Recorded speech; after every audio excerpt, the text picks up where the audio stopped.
D'abord, 3 employés licenciés en France, tenez-vous bien, pour ne pas avoir appliqué des règles en lien avec la charia. Dans une formation de premier secours obligatoire pour des agents de sécurité qui doivent intervenir sur des sites Amazon, une consigne évoquant la loi islamique apparaît. Dans un contexte d'intervention d'urgence, je cite, « privilégier autant que possible un secouriste du même genre que la victime ». Ces 3 personnes ont refusé de valider cette consigne, estimant qu'en France, les gestes de secours doivent être les mêmes pour tous, sans référence religieuse. Ils ont été licenciés. Question, en France, refuser d'appliquer des règles religieuses au travail peut-il désormais vous coûter votre emploi? Qu'est-ce que cela dit de notre laïcité? Appelez-nous.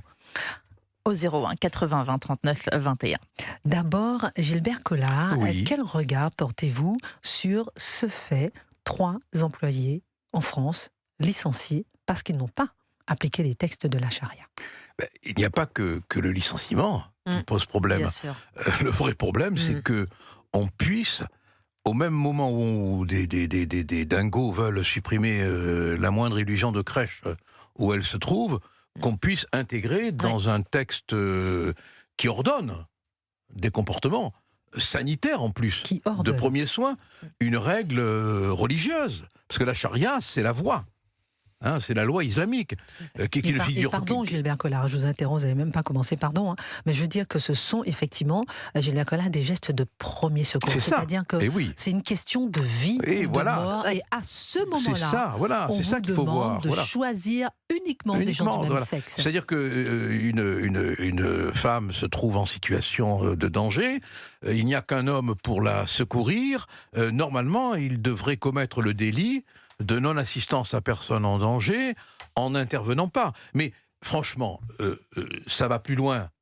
Cela veut dire qu'il y a une emprise maintenant dans l'espace mental, juridique, économique, sur nos entreprises installées en France ou françaises de la loi islamique. Et pendant ce temps, on a tous ces ahuris qui vont déranger Ménard parce qu'il fait une crèche. Non mais il n'y a pas de laïcité, quoi. Il y a Non, une c'est pas une question- idéologie oui. qui veut favoriser un islamisme religieux dans la loi. C'est dramatique, quoi. Ça veut dire que on a maintenant dans nos règlements, dans nos textes intérieurs, l'application d'une loi religieuse. Et Alors, on pas joue pour les toutes laïcards en plus. Voilà, pas toutes les entreprises, pas pour tout le Mais non, monde. bien là, sûr, c'est un non, cas. bien sûr, Et en bien plus, sûr. là, c'est un cas qu'on Ben voilà, vient- quand qu'on même, a ça existe, découvert, hein. voilà, qu'on a découvert, mais on ne sait pas Alors, effectivement. les évangélistes maintenant, Je vous en prie. qui interdisent Évangélique. la transfusion sanguine, je respecte beaucoup. Non, ça c'est les témoins de Jéhovah. Les c'est témoins autre de chose, Jéhovah, c'est pas- pardon. je vous en Oui, prie. excuse, oui. Rien à voir. Les Je vous témoins ai de Jéhovah, adoré. oui. Les évangélistes, ça n'a rien à voir, oui. C'est vrai, merci de le rectifier. Mais c'est une Les vraie témoins- question. C'est une vraie question pour les C'est témoins une de vraie Jéhovah question. qui refusent la transfusion sanguine. Bien sûr, Mais c'est une vraie question. Alors, c'était Gilbert Collard en direct sur Europe 1. Maintenant, Sabrina Medjiber. Et je vais revenir vers vous, Gilbert Collard, pour vous poser des questions de droit. De droit en termes de laïcité, en termes sur quel texte on peut se baser, effectivement, pour réagir à ça. Sabrina Medjiber, comment réagissez-vous à ça? Alors, pour moi, c'est clairement nous sommes dans une période de croisade civilisationnelle, Ah oui. sans affrontement réel, mais aujourd'hui, on en est vraiment à cela. C'est-à-dire Carrément, que vous en êtes là, à ces propos-là. Vous savez, quand vous regardez l'actualité, même en dehors du périmètre français, que vous voyez l'Occident basculer dans l'antisémitisme, que chaque jour qui passe, nos édifices religieux chrétiens sont attaqués, des cimetières profanés, effectivement des partis politiques ou des institutions qui rentrent littéralement en guerre idéologique contre Noël, avec les plaisirs divers, enfin des appellations diverses et variées pour ne pas nommer précisément Noël et Jésus, donc la religion chrétienne, donc le substrat culturel français, donc la souche du social français. Pour moi, il est évident que nous sommes aujourd'hui dans une croisade civilisationnelle. Et pourquoi je parle de croisade? Parce qu'on est également dans une convergence des luttes, parce qu'il y a d'un côté une extrême gauche laïcarde très revendiquée à ce titre-là, et en même temps un entrisme islamiste très chevronné qui n'hésite pas à prendre pied, à prendre surface dans un espace malheureusement qui a été laissé vide depuis des dizaines d'années. Donc aujourd'hui, si on assiste à des marqueurs religieux comme l'hôpital, comme par exemple les entreprises, où on voit des horaires, des horaires aménagés pour le temps de prière, des obligations de donner congé pendant le ramadan, etc. Donc on voit beaucoup de grignotage idéologique qui... ma chérie, on va revenir vers vous. Je veux dire bonjour à Léa qui nous a appelé. On marque une pause juste après. Bonjour Léa, vous nous appelez? Oui, bonjour. De France. Vous êtes notre Léa qu'on reconnaît ou pas? C'est ça, c'est toujours moi. Ma chère Léa, non, c'est au contraire, c'est génial. Merci infiniment. On a envie de vous entendre effectivement pour ce qui se passe là, parce que ce que Sabrina Medjeber et Gilbert Collard viennent de souligner est capital. On est à 24 heures du réveillon de Noël. On est en train de critiquer la France entière pour ses crèches et les marchés de Noël. Et l'expression Noël. Et l'expression Noël. Et pendant ce temps, en douce, tranquillement, 3 personnes se font licencier pour ne pas appliquer la charia. On marque une pause. Avec vous, chers auditeurs, réagissez comme Léa au 01 80 20 39 21. Vous avez la parole avec Christine Kelly de 11h à 13h. Belle journée sur Europe 1. La grande famille Europe 1 vous souhaite de très belles fêtes de Noël.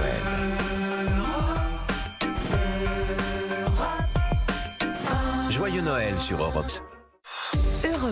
Christine Kelly et vous. Christine Kelly, accompagnée aujourd'hui de l'ancien député et avocat Gilbert Collard, Sabrina Medjeber. On parle de cette formation de premier secours imposée à des agents de sécurité qui contenait une consigne faisant référence à la charia. Et vous êtes nombreux et nombreuses à vouloir réagir au 01 80 20 39 21, comme Léa qui est avec nous en ligne, Christine. Oui, Léa qui est avec nous en ligne. Et Léa, je vais rappeler effectivement que ce texte suggérait, dans un contexte d'intervention d'urgence, de privilégier autant que possible, je dis les mots pour qu'on puisse pas, qu'on puisse être précis, autant que possible un secouriste du même genre que la victime. Et ça, c'est en accord avec les préceptes de la charia. Ce qui est intéressant ou ce qui est interpellant, c'est comment une telle phrase a pu se trouver dans un programme de formation destiné à des professionnels opérant en France, pays de laïcité affirmée, et un moment de premier secours, c'est-à-dire qu'on est là entre, à la limite, la foi et la vie. Question, Léa, comment réagissez-vous? Franchement, moi je suis vraiment écœurée. Je suis vraiment au bord de l'explosion parce que j'en ai marre d'entendre tout le temps la charia qui avance tous les jours à grands pas dans tous les domaines de notre vie en fait. C'est aujourd'hui, c'est des agents de sécurité qui sont virés parce qu'ils ne veulent pas appliquer la charia en France. Soi-disant, on est dans un pays laïque. Mais au final, il n'y a qu'une seule religion qui est acceptée dans tous les domaines, c'est l'islam. Comment c'est possible en fait? Donc il faut qu'on accepte que les sexes soient séparés. La dernière fois, c'était des salles dans des restaurants pour les femmes. La fois d'avant, c'était des fillettes voilées à l'Assemblée nationale. Et d'ailleurs, d'ailleurs, c'est des personnes qui ont fait rentrer ces fillettes voilées, ils ont été licenciés, ils ont eu quelque chose, non? Ils n'ont rien eu du tout. Ouais. Donc non, en fait, on doit se soumettre. Si on se soumet pas, on est viré, on est dépestiféré. Non, mais c'est pas normal. J'espère vraiment qu'il y aura quelqu'un qui va porter plainte contre Securitas ou que Amazon sera boycotté en attendant qu'il fasse... Je vois que Léa est bien informée parce que j'ai pris le soin de ne pas citer Securitas, mais vous savez effectivement que c'est une formation de Securitas, voilà, bien sûr. et que effectivement ce sont eux qui ont proposé cette formation. Et il faut nous expliquer.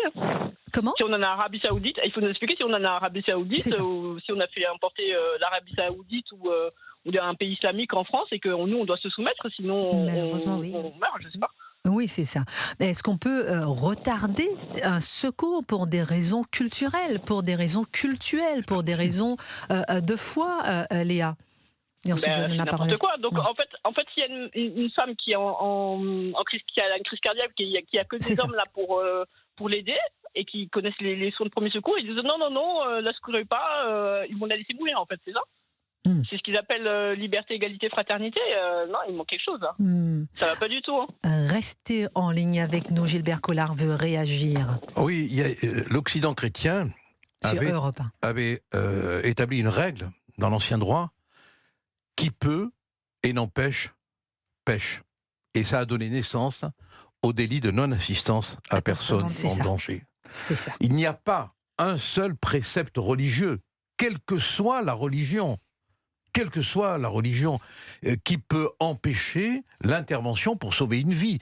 Mais ce qui me préoccupe, c'est d'imaginer la chaîne d'autorité qui a validé cette obligation. Le nombre de personnes appartenant à Securitas et appartenant à Amazon qui ont vu ce document, qui l'ont approuvé, qui l'ont signé. Cela veut dire qu'il y a une véritable emprise de peur. Oui, c'est ça surtout. Je dis bien emprise de peur à l'intérieur même du fonctionnement de certaines institutions publiques et privées françaises. Et on peut vraiment, vraiment s'inquiéter.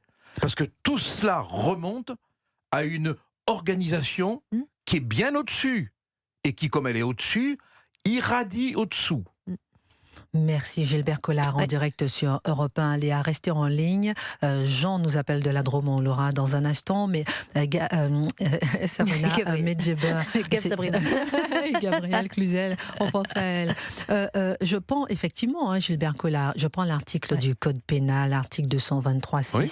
Je cite, « Quiconque s'abstient volontairement de porter à une personne en péril l'assistance que sans risque pour lui ou pour les siens, il pouvait lui prêter, être puni, non-assistance à personne en danger, de 5 ans d'emprisonnement et de 75 000 € d'amende. Alors, vous parliez de Securitas, mais nombreux sont les espaces témoins d'une société qui devient charia compatible, comme l'a dit Maître Collard.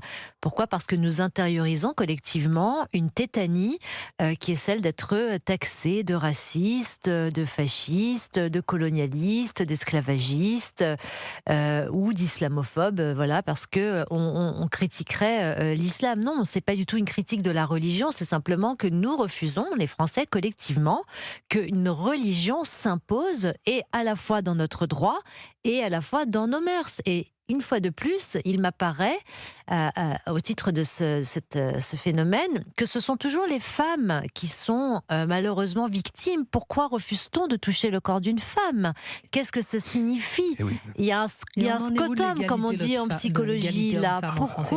Pourquoi est-ce que la vitrine est toujours celle d'une femme impure, celle d'une femme que l'on doit cacher, un corps que l'on doit masquer, une invisibilisation de la féminité qu'il ne faut surtout pas exalter, que ce soit à l'école avec le voilement, que ce soit à l'Assemblée nationale avec les fillettes voilées, qui est quand même, une vitrine assez triste de notre jeunesse, ou que ce soit là via Securitas, c'est toujours le corps des femmes qui est pris en otage par justement une culpabilité identitaire et surtout un grignotage idéologique qui est là parce que nous sommes faibles. J'irais même plus loin, le corps d'une femme, mais la vie d'une femme. Absolument, exactement. Très juste. Appelez-nous pour réagir effectivement au 01 80 20 39 21 pour réagir à cette question.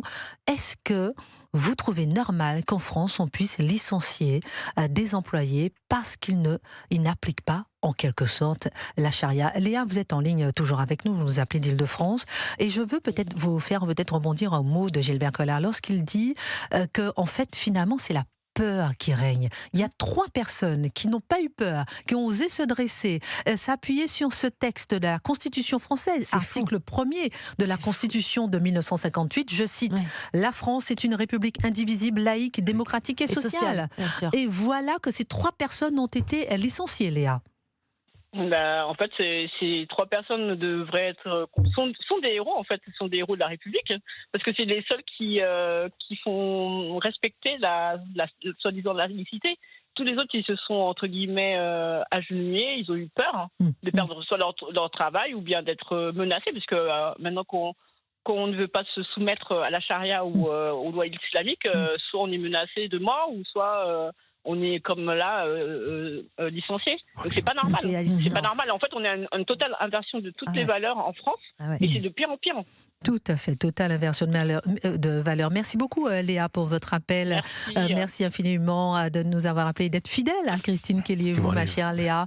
Et je rappelle qu'appliquer une telle règle pourrait signifier, dans une situation critique, hésiter ou refuser d'intervenir si le secouriste disponible n'est pas du même genre que la victime, un délai fatal qui pourrait coûter une vie. Bonjour Jean, je vous donne la parole dans un instant, Gilbert Collard. Mais Jean, vous nous appelez de la Drôme. Bonjour.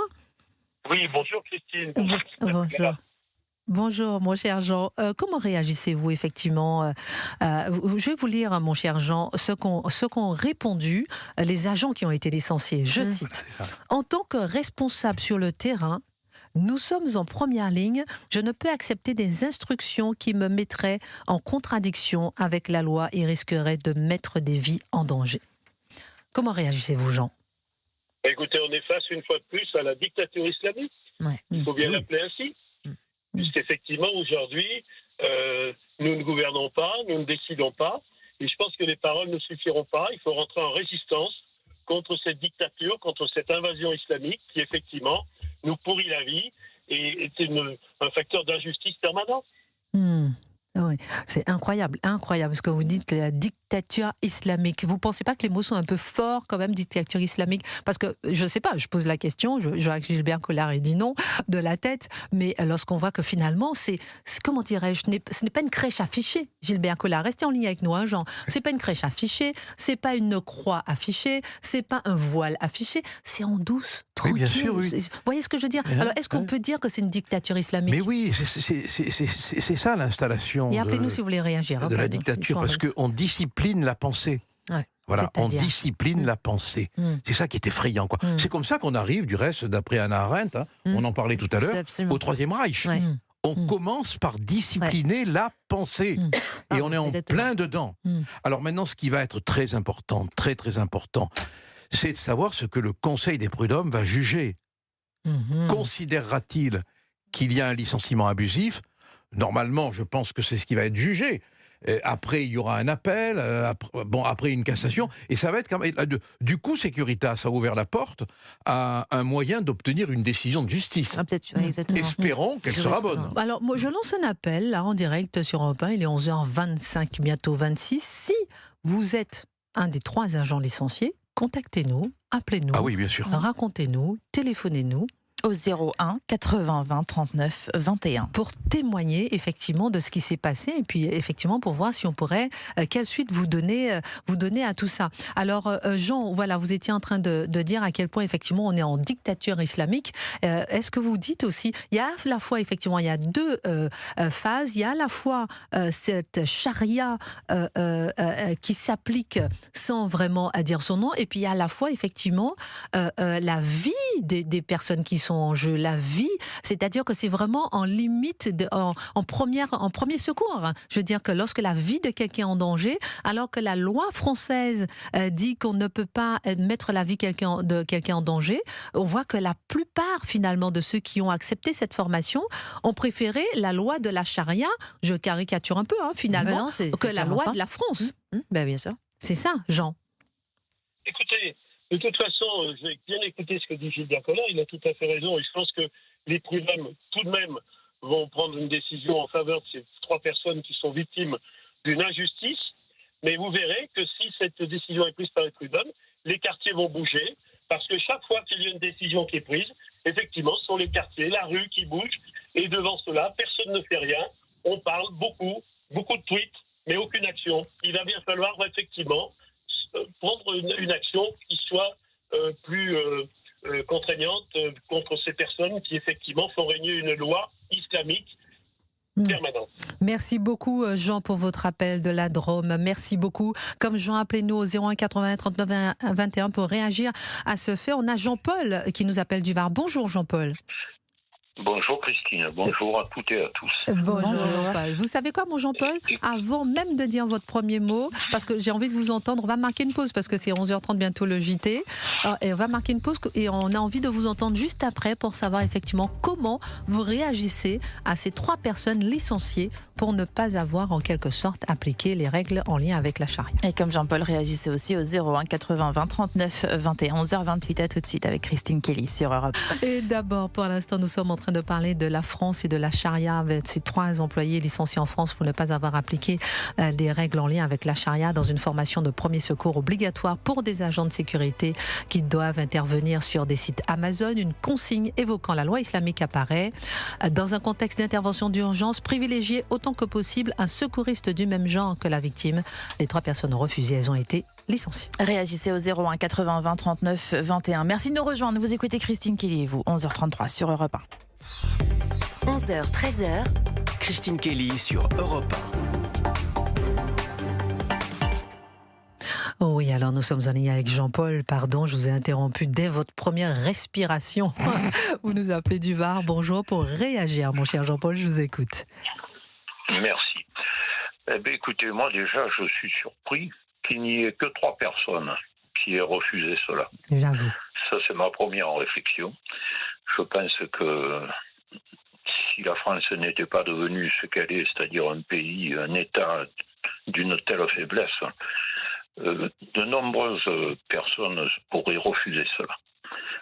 Même les syndicats auraient dû refuser cela. Mais on sait très bien maintenant qu'ils ne sont plus qu'une antenne de LFI et qu'ils ne servent plus à rien. Voilà, ce que je voulais dire aussi, c'est où est le ministre du Travail ? Où sont les ligues de la défense des droits de l'homme, égalitaires et ainsi de suite. Bonne remarque. Voilà. Je suis surpris qu'il n'y ait aucune,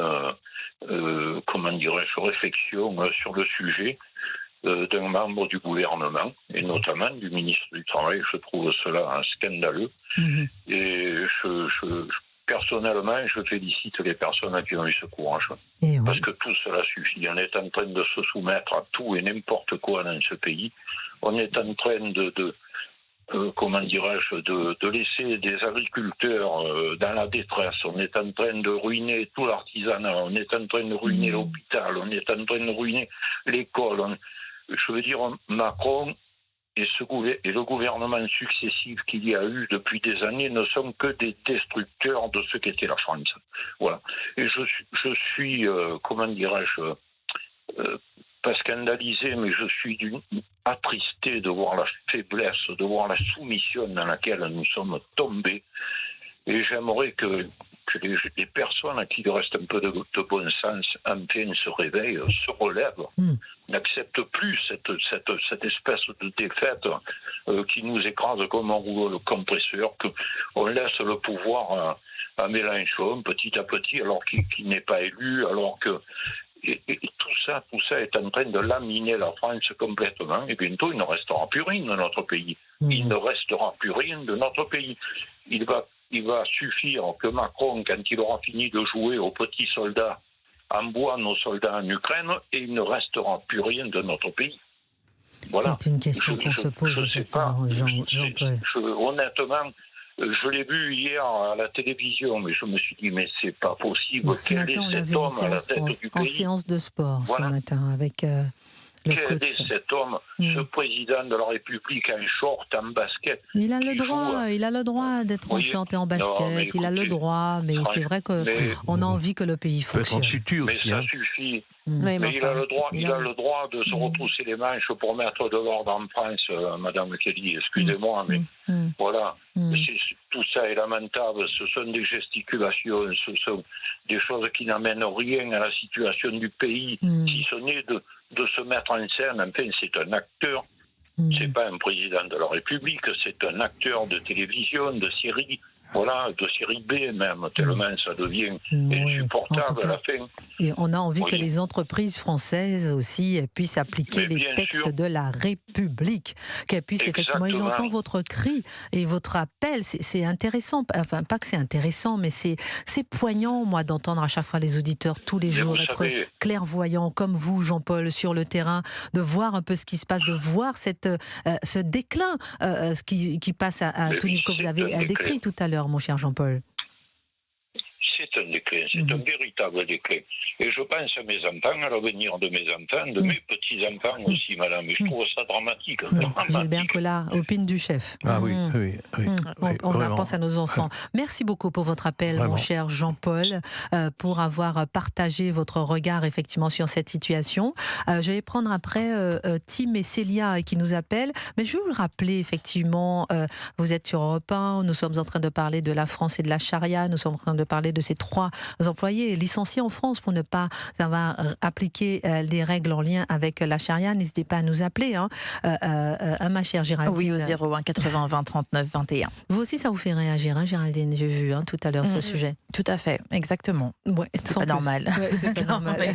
Et on va avoir effectivement Tim et Célia, mais je voulais vous rappeler, Sabrina et Gilbert, que rappelez-nous quand il y avait eu les séismes meurtriers en Afghanistan. J'aurais que c'était au Maroc, mais en fait c'est en Afghanistan.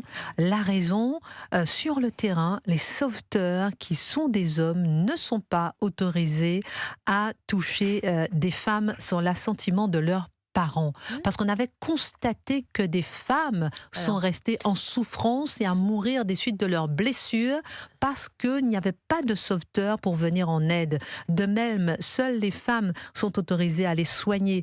Or, ces dernières n'ont plus accès à l'enseignement secondaire et supérieur depuis le retour au pouvoir des talibans en 2021. Le personnel soignant féminin se tarit donc inexorablement. C'est un article que vient de m'envoyer notre rédacteur en chef William Torzek, issu de tf1info.fr.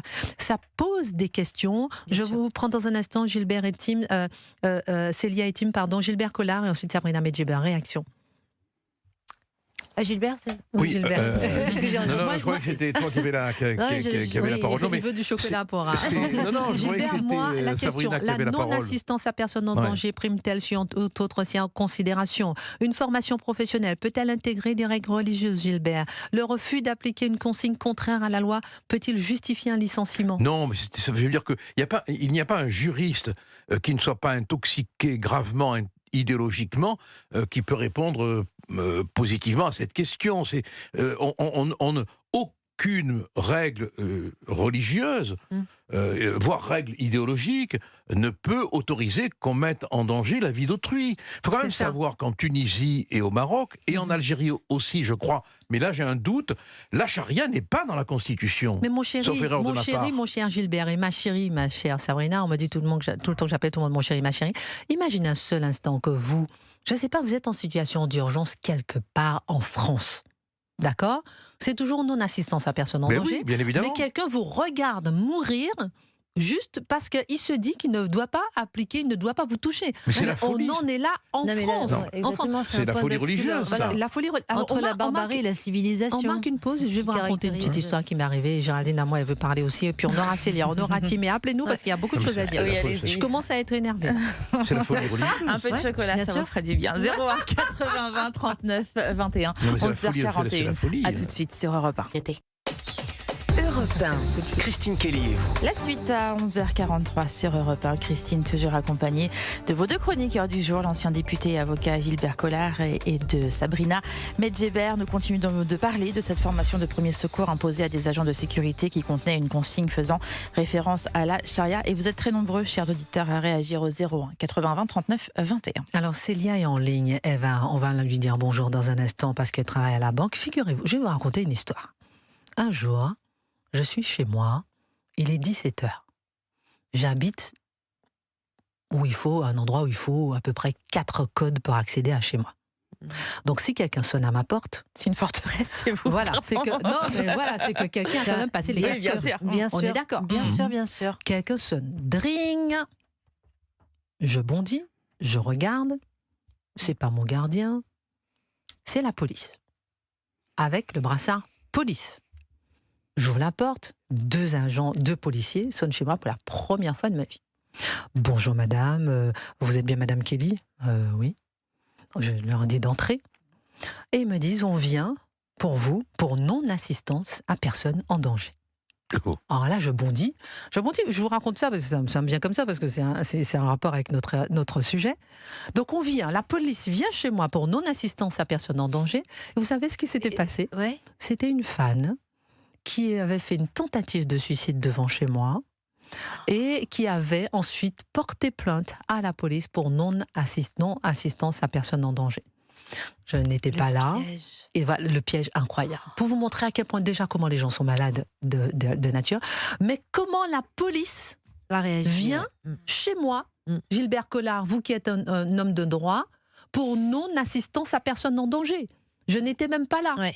Et là, on est en c'est train vrai. de licencier Ouais, trois non, mais personnes Ouais. qui mettent Ouais. Qui voilà, refusent d'appliquer qui la charia. refusent Ouais, d'a- ouais, qui- non, allemand, voilà, Ouais, qui il y a des- refusent d'appliquer ouais. la charia, qui veulent appliquer Ouais. l'assistance à personne en danger, danger. c'est-à-dire les règles de la République. Je rappelle, Constitution française, article 1er de la Constitution de 1958, la France est une république indivisible, laïque, démocratique et sociale. Je rappelle le Code pénal, article 222, 3 à 6, sur les règles de non-assistance à personne en danger, etc., etc. Je suis en ligne avec Célia, racontez-nous tout. Gilbert Collard, vous voulez réagir peut-être à mon histoire d'abord? Oui, moi, il n'y a pas d'égalité de traitement dans les infractions signalées aujourd'hui. C'est ça qui est effarant, quoi. C'est Il n'y a dingue. plus aucune réflexion préventive. On a failli me peut mettre laisser en prison passer, pour on peut non-assistance laisser à passer un personne en truc danger. énorme, mais c'est aussi lié au fait qu'aujourd'hui, dès qu'on est un peu connu, dès qu'on a un nom qui résonne un peu, Oui. tout de suite les parquets Oui, bien sûr. diligentent Vous pensez que c'est des pour ça qu'on est venu enquêtes. chez moi? Hein? Vous pensez que c'est pour ça qu'on est venu chez moi? Oui. Non, vous pensez? Ah oui, tout Non. à fait. Ah Ça ouais peut en faire Ah partie, oui, oui. dès qu'il y a un nom qui résonne, dès qu'il y a un nom qui sonne, immédiatement, ce qui ne serait pas déclenché Ah bah, dans dis notre donc. cas est déclenché. Moi, j'ai alors- des avocats généraux, des procureurs, Gilbert Collard des sur magistrats Europe qui me l'ont dit 50 fois. Ah bah d'accord. On ouvre le pas. Alors, Le mais- mot que je déteste, c'est mais- on ouvre le parapluie. Voilà. Alors, mes amis auditeurs Mais, d'Europe ouais. 1, vous voyez, on a failli me mettre en prison pour non-assistance à personne en danger. Alors, Célia, vous êtes en ligne avec nous, vous avez 41 ans, vous habitez l'Île-de-France, vous travaillez dans une banque et vous avez des choses à nous raconter. Dites-nous tout, Célia. Bonjour Christine, bonjour Maître, Bonjour. Sabrina. Bonjour, Je fais madame. ma groupie parce que j'adore Sabrina. C'est bien ça. ma découverte de CNews et je l'adore vraiment. Oh. Parce qu'elle est. Merci. Elle le mérite. On Merci. l'aime Je aussi. Je suis française d'ailleurs et d'ici et c'est mon aisance, vraiment. Oh, merci infiniment. Pour rebondir sur l'histoire de Securitas, Oui. pour ma part, depuis le 7 octobre, je porte un nom juif allemand, de par mon mari. Oui. Je me suis retrouvée devant le portail de chez moi parce qu'il y a un livreur d'Amazon qui vient me livrer et qui lit mon nom. J'ai dit, ok, oui, c'est bien moi, vous êtes devant chez moi, quoi. Et il me demande si je suis juive. Non. Non. Je dis, mais c'est quoi? Je vous assure. J'ai dit, mais c'est quoi cette question? Et là, le livreur a laissé mon colis devant le portail et il ne voulait pas me le remettre. Non. Juste, je vous Étonnant. assure, pour vous dire où on va dans ce pays. Ça, Alors. c'est Incroyable. une Alors, je expérience. demande aux responsables d'Amazon de nous appeler s'ils le veulent. Je demande à Securitas Oui. de nous appeler s'ils le veulent. Je demande à tous ceux qui veulent nous appeler pour nous témoigner de ce genre de situation, de nous S'expliquer, appeler, surtout. de s'expliquer effectivement sur Europe 1. Continuez, ma chère Célia, parce que les bras m'en tombent. Oh, ce qu'il en reste. Ah oui, mais on vit des choses de fou Oui. dans ce pays. Et pour finir, moi je travaille dans le milieu de la finance et il y a de plus en plus de clients qui exigent de ne pas toucher les intérêts des produits épargne financière ou épargne bancaire classique. Et on devait faire des calculs. pour leur dire, Attendez, oui, Célia, j'ai pas compris. Non, Alors, je vais vous expliquer, ma Non, chère. attendez, Pardon. ma Sabrina, Pardon, je pardon. parle avec Célia. Pardon. Célia, dites-moi, je n'ai pas compris ce que vous me dites là. Répétez. Et en fait, il y a des clients, simplement, ils refusent, au nom de la charia, justement, de ne pas toucher les intérêts des produits d'épargne financière. Bah. Et ils vous prennent la tête, ou d'autres, ils viennent, ils demandent un prêt immobilier ou un prêt classique à taux halal.